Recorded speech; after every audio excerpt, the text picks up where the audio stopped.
8ο επεισόδιο της σειράς που δεν πάβει να επιστρέφει από τις σκιές όποτε αυτή κρίνει πως είναι απαραίτητο. Σε αυτό το επεισόδιο θα ασχοληθούμε με μια σχετικά άγνωστη αλλά αρκετά εμβληματική συναψίδα, την οποία ακόμα κι αν δεν γνωρίζετε το όνομά της ή γενικότερα το είδος της, σίγουρα αν έχετε ασχοληθεί έστω και λίγο με τις συναψίδες θα έχετε πετύχει κάπου την εικόνα της.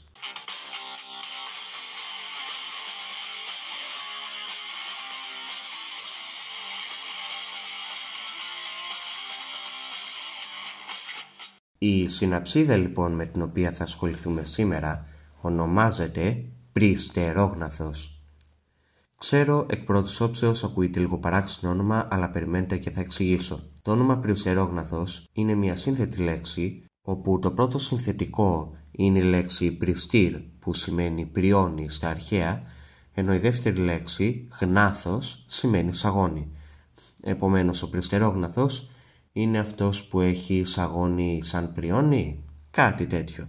Ανήκε στην κατηγορία των θηραψιδών, επομένως είχε ελαφρώς στενότερη συγγένεια με τα θηλαστικά από ότι η άλλη ομάδα συναψιδών, οι πελκόσαυροι.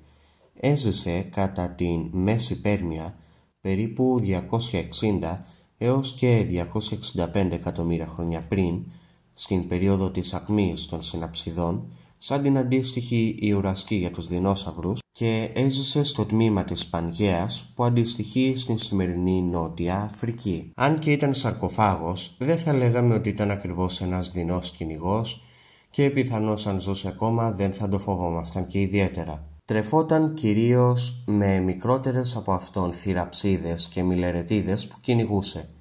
Τώρα οι μιλερετίδες ήταν μικρά ερπετά που έμοιαζαν πάρα πολύ με τις σαύρες και ήταν αρκετά συγγενικά με αυτές, αλλά δεν ήταν ακριβώς σαύρες. Η σχέση μεταξύ σαυρών και μιλερετίδων είναι η ίδια σχέση μεταξύ βατράχων και φρύνων και κροκόδιλων με αλιγατόρων.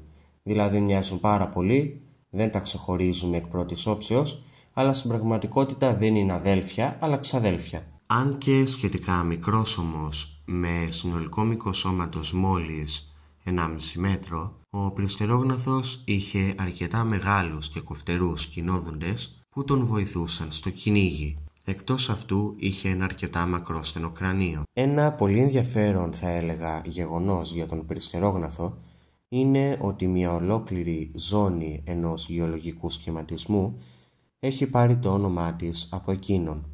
Δηλαδή το όνομα της ζώνης είναι αυτό που βλέπετε γραμμένο στην οθόνη σας. Εάν δεν σας άρεσε το βίντεο, κάντε dislike. Εάν δεν έχετε κάνει εγγραφή, μην κάνετε. Αν κάνατε εγγραφή, πατήστε το κουμπί της απεγγραφής.